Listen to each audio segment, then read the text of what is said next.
Hello and welcome to Angry Andy Reviews, and this is my review for Ahsoka Part 4. Angry Andy. Angry Andy Reviews. Angry Andy.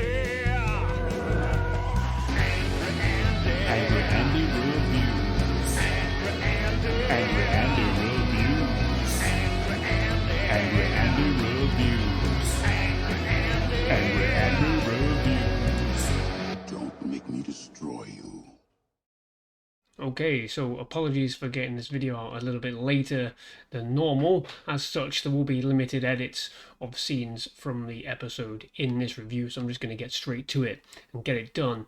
So, Ahsoka Part 4, essentially they have landed on this planet, and initially Ahsoka's sort of discussing with Ren the implications of finding both Ezra and Thrawn at the same time, which gives Ren a few heebie-jeebies, so to speak.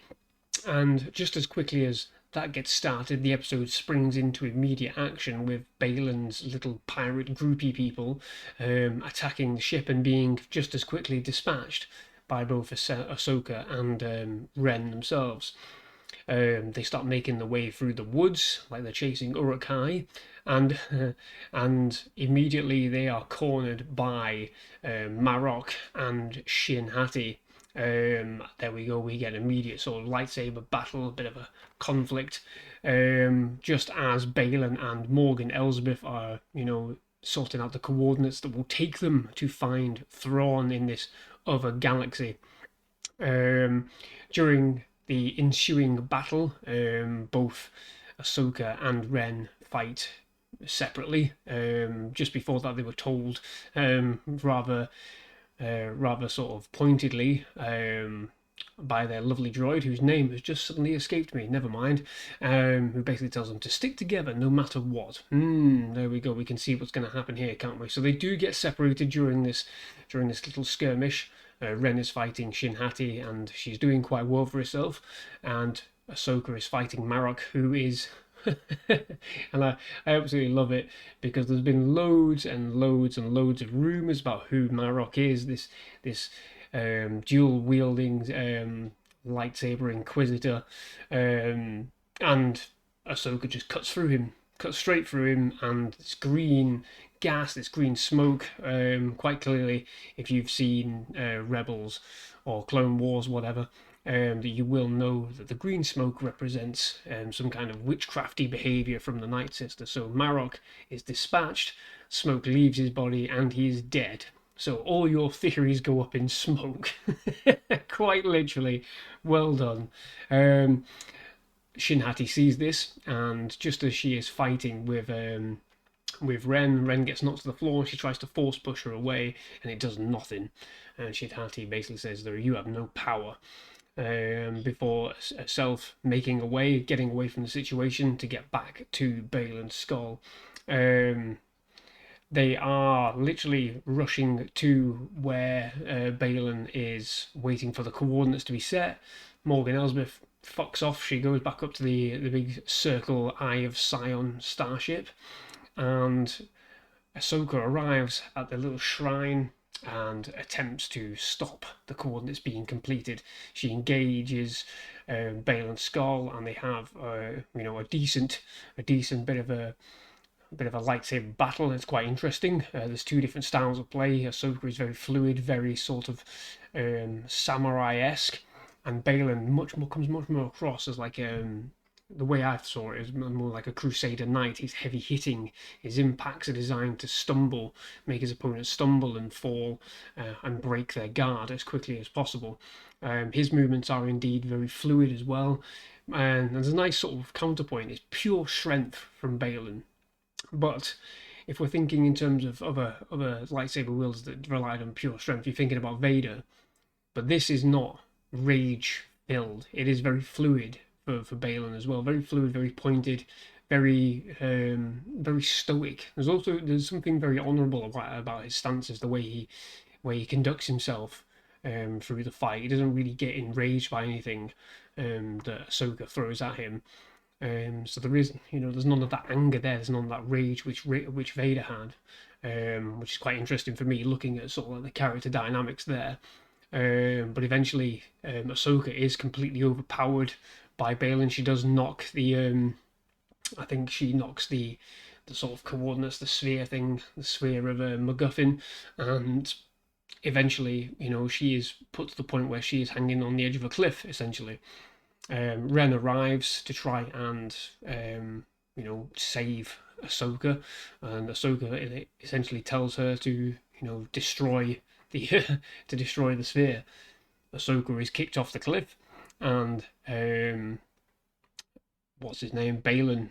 I'm not doing very well here, am I? Balin approaches Ren and basically convinces her, rather interestingly, convinces her to hand over the sphere, and he will help her find Ren. There's a lot of parallels there between what happens in Empire Strikes Back with what happens here. Really, he's given that choice. There's no escape. There's no other way out of it. So here's the choice. What are you gonna do? Would you want to help your friends? If you do, we can change everything. We can make everything better. We can rule the galaxy together. It doesn't go quite that far in saying so, but you get that kind of sense of that's what he's offering. He's offering her an easier way out, and she takes it. She crumbles. She doesn't do what Luke does. She struggles at first and hands over this sphere, and then we see both of them, all of them, on the Eye of Sion. Ahsoka is nowhere to be seen, and yeah, they blast off just as Hera Syndulla arrives with 5 lovely X-wing fighter pilots who decide to come and join her to help try and sort the situation out. They hyperdrive through. A number of the X-wings are destroyed. They do, oh god, they do the holdover maneuver, don't they? They just go straight through the Ghost. But fortunately enough, the Ghost is undamaged.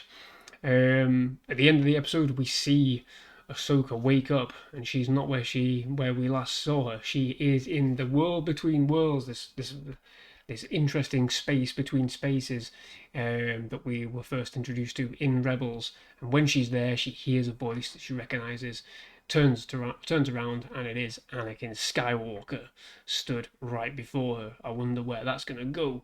So there we go. A lot happens in the episode. Again, it's a relatively quick episode, about 35 minutes long, I think it was. But this time around, it's much more focused on combat, much more focused on, getting to this point where this Eye of Sion ship blasts off. Much better pacing in terms of, like I said, in terms of the combat. Dialogue is still windy as hell. However, Balin Skull's sort of twisting of Ren was really well done. I think Ray Stevenson is an immense loss that he is no longer with us. It's such a shame, really, because there's an interesting depth to his character. I'm not sure his character will see out the series in terms of surviving the series, but I think just as a person, it's a bit of a shame that he's not here, to reveal his process and his thoughts behind the character. But there you go. There's much more impact in this episode compared to last time. It is very much a yo-yo show at the minute. It seems to be up and down, up and down. But again, I think the way it was shot in this episode was very, very dark, but not too dark, not dark like Kenobi. In some of the fight sequences, there is a decent amount of lighting. You can see what's going on. It's a little bit closer this time, though, in terms of the choreography and how that is filmed and shot and edited. It seemed to be a bit more jumpy, not as wide shot as the first couple of episodes where we saw wide angle lightsaber shots. These seem to be much more close and edited very quickly and very all over the place, so I'm not sure quite what's going on there, but overall a decent episode indeed. So yeah, there we go. I think it's going to be interesting to see what goes on from here. Like I said, I am interested and intrigued by the developments with Balin Skull. Is everything as clear cut as it seems? He quite literally said he just wants he doesn't want to start a war. He wants to, shake things up, essentially. One major gripe I have with this series is Morgan, Morgan Elsbeth is a wet lettuce of a villain. There is nothing there. She's utterly pointless, really. Realistically, logically speaking, if you remove her from this series, it changes nothing. I don't think it changes nothing. You can edit the way she activates the sphere. You can edit the way she does certain things. It could have all been Balin and Shin Hati doing this, um, and their reasons for assisting Morgan Elsbeth, just wanting they don't want to start a war. However, Thrawn will start the war. They just want to be a part of something that can change the galaxy properly, and give it a restart, a rebirth. Those are still important ideas that could have worked for them being the central villains and having it be that grey area. Morgan Elsbeth just seems to be, I don't know, she's got this weird smirk that's just on her face all the frigging time, and there's nothing to it, there's no substance to it. I don't buy her. She really does speak to me as a character, as that character in horror films that wakes up the super evil, I don't know, like Dracula or something, and then they get killed by that villain. So we see them all the way through this friggin' film, this friggin' show, only for them to be dispatched in a shock tactic, by the bigger and better villain. We've seen it many times in films before. It's a bit of a cliche, and it won't happen in this. Thrawn won't kill her because I don't know, because I don't think they've got the balls to do that.